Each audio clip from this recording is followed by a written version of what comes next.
زمان كانت الناس فاكره ان الارض مسطحه وان احنا لو جبنا اخرها هنقع من عليها.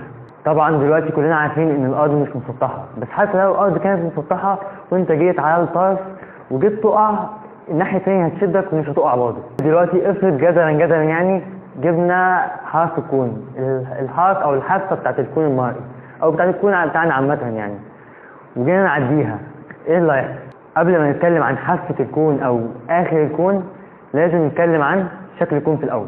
زمان كانت الناس فاكره ان الكون ده لا نهائي وملوش بدايه، فبالتالي الكلام عن نهايه الكون ده يعتبر نوع من انواع الهرطقه. لكن دلوقتي بعد النظريه النسبيه وبعد اكتشاف توسع الكون، احنا دلوقتي نقدر نتكلم فعلا عن شكل الكون وبدايته ونهايته. توسع الكون تم رصده واثباته في القرن الماضي على ايد عالم الفلك الامريكي ادوين هابل.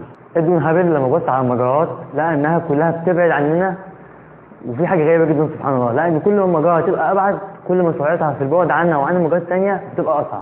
في الوقت ده ألبرت أينشتاين طلع بالنظريه النسبيه العامه، واللي بتقول ان الكون ممكن يتمدد او ينكمش او ينحني بسبب وجود الاجسام فيه.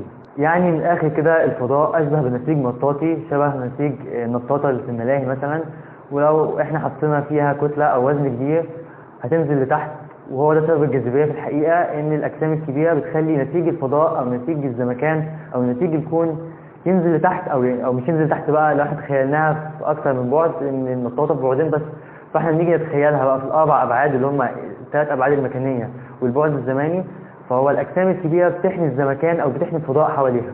فبالتالي شكل الكون ومصيره معتمد على كميه الماده اللي جواه وكثافتها في الكون وازاي متوزعه. لو الكثافه دي اعلى من قيمه معينه اسمها الكريتيكال دينستي او الكثافه الحاجه، فساعتها كميه الماده دي هتخلي الكون كله يكون في شكل اشبه بشكل كوره او بنسميه الكون المقفول. الكون المقفول ده اللي بيحصل فيه ان الكون بيبدا يتوسع لغايه حد معين، بعد كده الماده بجاذبيتها بتخلي التسارع ده يبدا يبطأ، بعد كده يبدا ينكمش تاني على نفسه. انما بقى لو الماده اللي فيه كثافتها هي الكثافه الحاجه، وده النموذج اللي بيرجحه معظم العلماء، فبالتالي الكون هياخد شكل الورقه المسطحه.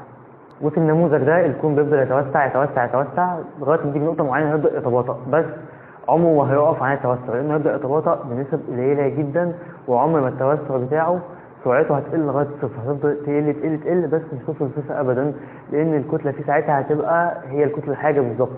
طيب دلوقتي لو احنا جوه الكون المقفول ايه اللي هيحصل؟ لو احنا نيجي لاخر الكون، احنا مش هينفع اصلا نوصل لغايه اخر الكون في اي نموذج من الثلاث دول بسبب بسيط جدا. اول حاجه الكون المقفول لو حاولنا نوصل لنهايه الكون حتى لو طورنا معداتنا، فاحنا النسبيه العامه والنسبيه الخاصه بتحط لينا ليميت السرعه بتاعتنا، احنا كاجسام لينا كتله مستحيل نجيب سرعه الضوء، مستحيل، ودي مش مشكله هندسيه، فاحنا بالتالي ممكن نسرع زي ما احنا عايزين بس مستحيل نجيب سرعه الضوء.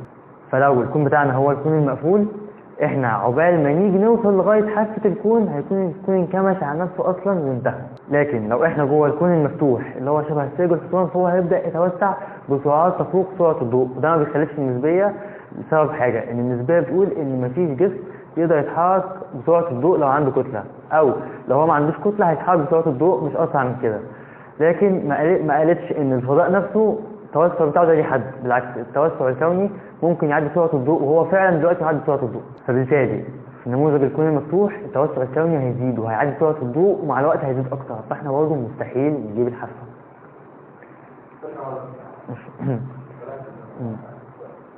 لكن بقى لو الكون بتاعنا هو الكون المستوي الشكل الورقه ده، اللي هو غالبا كنا هو الكون ده، فبرضه مستحيل نجيب نهايته، لانه هيفضل يتوسع حتى لو مش هيتوسع بسرعات عاليه، او حتى لو التوسع ده هيبدا يقل مع الوقت فبرضه هيبدا يتوسع، وهو هيتوسع هينقص عن سرعه الضوء، فبرضه مش هينفع نجيب اكتر.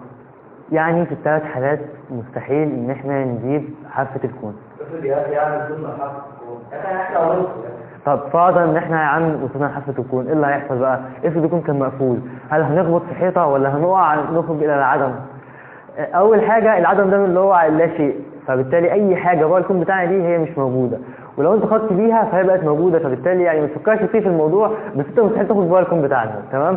فانت لو وصلت للاخر مش هتخبط في حيطه، لا هترجع تاني نقطه البدايه، زي على الارض كده، الارض اهي شبه يعني شبه البطيخه بالظبط، الارض شبه الكوره اهي، دي شبه نموذج الكون المقفول، فبالتالي بس هي طبعا في بعدين بس، الكون في 4 ابعاد، فانت ايه اللي بيحصل؟ ما بتجيش للنهايه، تقعد تلف على طول. فهو برضه نفس الحكايه في الكون.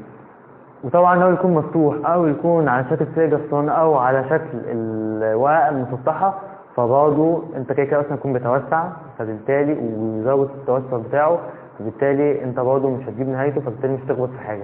يعني خلاص مفيش امل، احنا كده محبوسين جوه الكون بتاعنا. يعني بالظبط نظريا ممكن يكون في اكوان تانية، ونظريا ممكن جوه اي ثقب اسود من الثقوب السوداء اللي ماليه الكون يكون جواها كون تاني.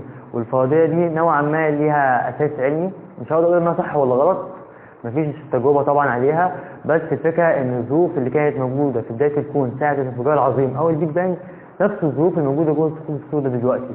فممكن جوه اي ثقب من الثقوب السوداء دي يكون فيه كون تاني، ممكن يكون كون نفسه ده ثقب اسود جوه كون اكبر منه. بس ده ستيل النظريات يعني.